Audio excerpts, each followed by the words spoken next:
Очень быстрые, редкие, футуристичные и просто необычные экземпляры. Их могут позволить себе лишь миллиардеры. Сегодня мы расскажем вам о самых дорогих машинах в мире, стоимость которых достигает 9 миллиардов рублей. Только вдумайтесь в эти цифры. Спорткары – автомобили, специально спроектированные с акцентом на скорость, управляемость, острое ощущение от вождения и динамичность. И если в начале прошлого века они только начали появляться, то сейчас встретить такую машину в крупном городе не редкость. Феррари, Бугатти, Ламборгини, конечно, может позволить себе далеко не каждый, но встречаются настолько редкие экземпляры, о которых при отсутствии миллиарда в кармане остается только мечтать. Например, Bugatti Chiron, стоимость которого стартует от 300 миллионов рублей. Впервые данный автомобиль был показан публике совсем недавно, в 2016 году. Назван он в честь известного автогонщика Луи Широна, который выступал за марку в соревнованиях практически 30 лет назад. Под капотом установлен 1600-сильный двигатель V16, разгон до сотни занимает всего лишь 2,5 секунды, а до 300 – 13,6 секунды. Максимальная скорость, которая заявлена производителем, 420 км в час, и всего таких авто будет выпущено порядка 500 штук, что и делает эту модель такой дорогой. Отдельного внимания заслуживает специальное исполнение этого автомобиля в черном цвете. Руль, салон, внешняя часть корпуса – все выполнено в темных угольных оттенках. Так, помимо своих технических характеристик, Bugatti Chiron имеет свой особый стиль, но за него придется доплатить немаленькую сумму – 40 миллионов рублей. Отличилась на авторынке и другая модель от данного производителя. Фамилия Bugatti стала известна еще в 1909 году. Именно тогда талантливый французский инженер с итальянскими корнями Ettore Bugatti основал небольшую автомобильную компанию под своим именем.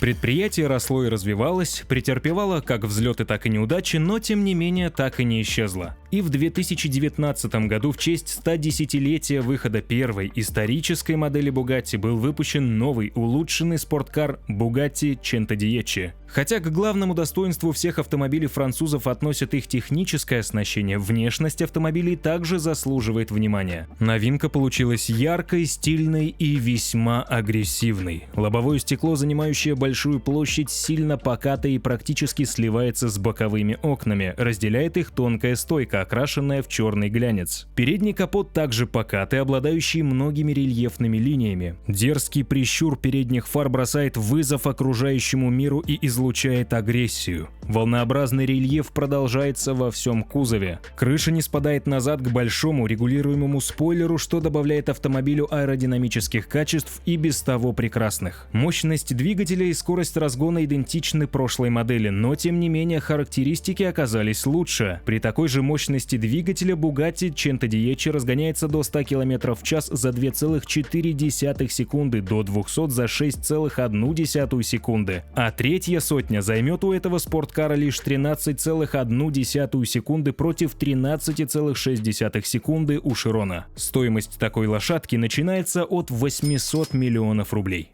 Но не только модели Bugatti отличаются своей высокой ценой. Mercedes-Benz SLR McLaren Stirling Moss, спорткар, выпущенный в начале 2000-х, также является одним из самых редких автомобилей в мире. Всего за все годы было выпущено лишь 75 таких образцов. Эксклюзивная версия машины была создана в качестве дани уважения легендарному британскому гонщику сэру Стирлингу Кроуфорду Моссу и его победам в гонках Миле Мигле и Тарго Флорио. Дизайн последней модели McLaren Mercedes разработан с максимальным соответствием автомобилю 50-х годов прошлого века 300 SLR. Mercedes SLR Stirling Moss имеет кузов типа Speedster, у него отсутствует не только крыша, но и лобовое стекло. Немецкий суперкар оснащен модернизированным 5,5-литровым бензиновым двигателем из алюминиевого сплава последней модели AMG V8 Biturbo с электронной системой впрыска топлива и 3 клапанами на цилиндр. Оснащенный компрессором AMG V8, он генерирует мощность в 650 лошадиных сил.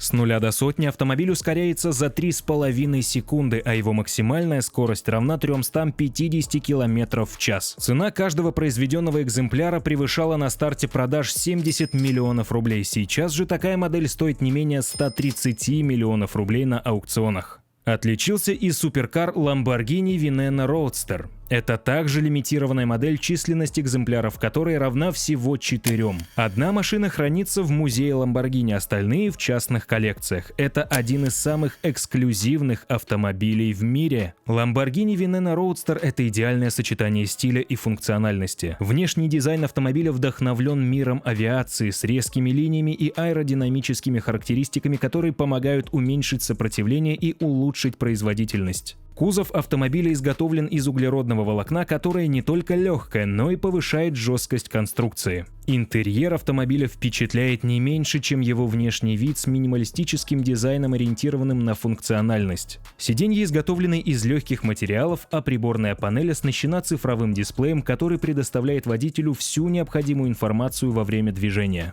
Это не просто красивый спорткар, это еще и зверь на дороге. 6,5-литровый двигатель V12 мощностью 750 лошадиных сил способен разогнаться от 0 до 96 км в час всего за 2,9 секунды. Максимальная скорость автомобиля составляет 356 км в час, что делает его одним из самых быстрых серийных автомобилей в мире. Цена Lamborghini Veneno Roadster начинается от 330 миллионов рублей. А самым дорогим новым авто в истории стал выпущенный в 2017 году Rolls-Royce Sweptail. Такая машина существует лишь в единственном экземпляре и была создана по заказу и личным предпочтениям конкретного очень богатого человека.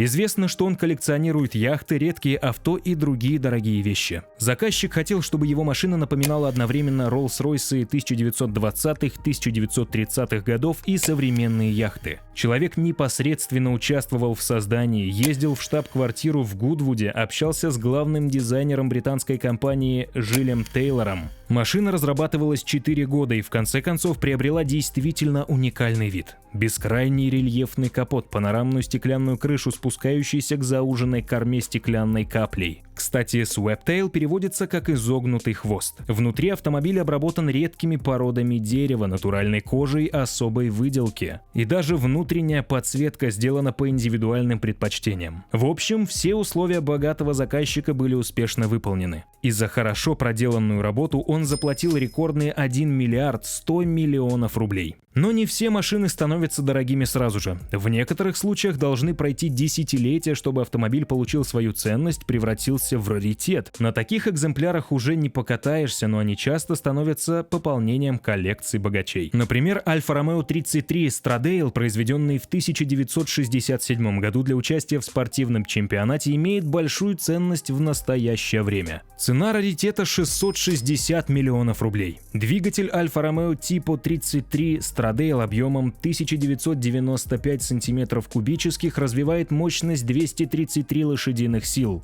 что позволяет автомобилю разгоняться до 100 км в час за 5,9 секунды и развивать максимальную скорость 259 км в час. Всего существовало лишь около 18 экземпляров данной модели, из которых 5 попали в руки частных владельцев, 3 оказались в музеях, еще 5 пропали бесследно или погибли в авариях. А остальные 5 машин стали концепт-карами, каждая со своим уникальным кузовом, изготовленным фирмой Pininfarina, Italdesign или Burton. Но даже среди серийных Stradale нет двух одинаковых экземпляров. Все они сделаны вручную, поэтому отличаются некоторыми деталями. Например, ранние образцы имели сдвоенные фары, впоследствии замененные одинарными, а поздние оснащались вентиляционными отверстиями для охлаждения тормозов позади передних и задних колес. Поэтому найти и купить такую машину сегодня практически невозможно. Это могут позволить себе, конечно же, лишь миллиардеры. Другой дорогой автомобиль Bugatti Type 57 SC Atlantic представили более 90 лет назад, еще в 1934 году. Машина была образцом передовых технологий автомобилестроения, двигатель объемом 3,3 литра с механическим компрессором типа Roots, выдававший мощность в 160-170 лошадиных сил, позволял разгонять машину до 190 км в час. Коробка передач была механической четырехступенчатой, подвеска была механической, архаизмом казались только тормоза, их привод был тросовый, хотя для тех лет это стало вполне современным решением. Говорят, что это самый первый выпущенный спорткар, но не только это делает его уникальным. Всего когда-либо существовало лишь 3 таких экземпляра.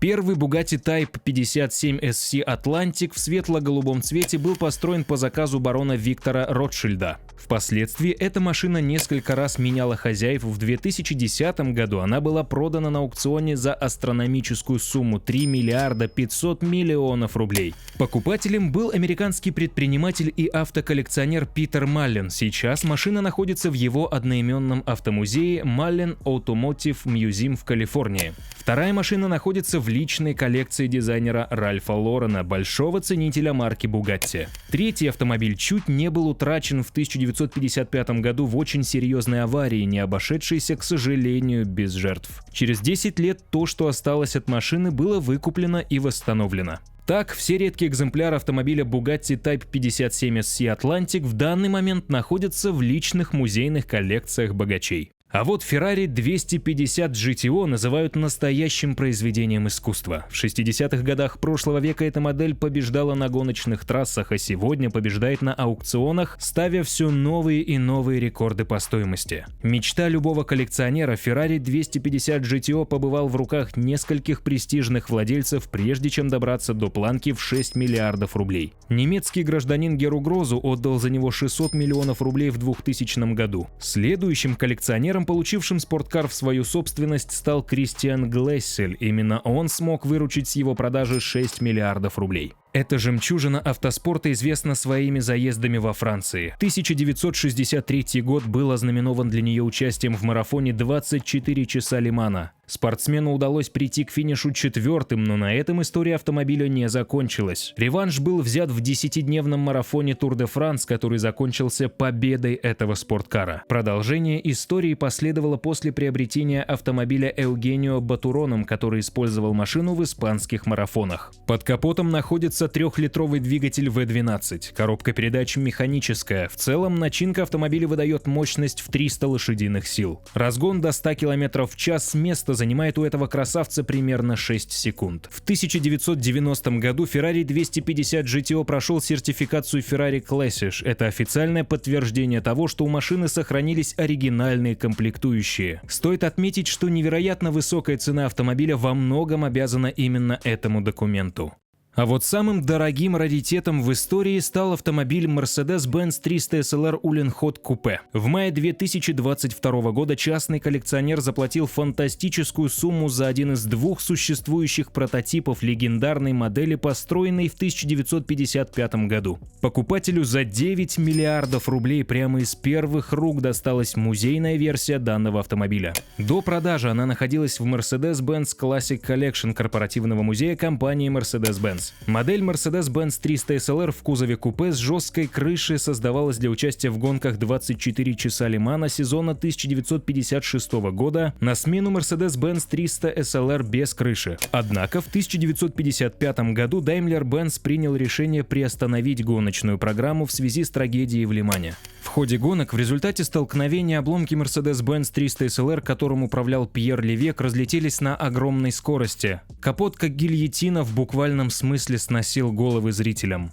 Смертельными оказались и другие узлы машины. В результате погибло свыше 80 человек. Получили ранения более 120 зрителей, и по сегодняшний день трагедия в Ле-Мане является крупнейшей катастрофой в истории автоспорта. Поскольку автоконцерн на долгое время отказался от участия в гонках, главный инженер профильного отдела Рудольф Uhlenhaut оставил один из Mercedes-Benz 300 SLR Coupe себе в качестве служебного автомобиля. Его немного модифицировали, оснастив системой выпуска для обычных дорожных автомобилей. Именно этот экземпляр и был продан за рекордные 135 миллионов евро. Несмотря на то, что автомобиль создан несколько десятилетий назад, его технические характеристики до сих пор впечатляют. Его вес составляет менее тонны, при этом двигатель развивал мощность 302 лошадиных силы. Этого хватало, чтобы разогнаться до 290 км в час. Поэтому Mercedes-Benz 300 SLR Coupe считался еще и самым быстрым дорожным автомобилем своей эпохи. Несмотря на то, что самых богатых людей нашей планеты часто замечают на вполне обычном транспорте, Марк Цукерберг разъезжал на Honda Fit, Майкл Делл на Hammer H2, Ларри Эллисон был замечен на Audi R8, перечисленные видеомашины все еще остаются авто, доступные лишь для миллиардеров. Такие модели выделяются своими уникальными техническими характеристиками, эксклюзивным дизайном и богатой историей. Именно это и делает их такими дорогими. Спасибо за просмотр.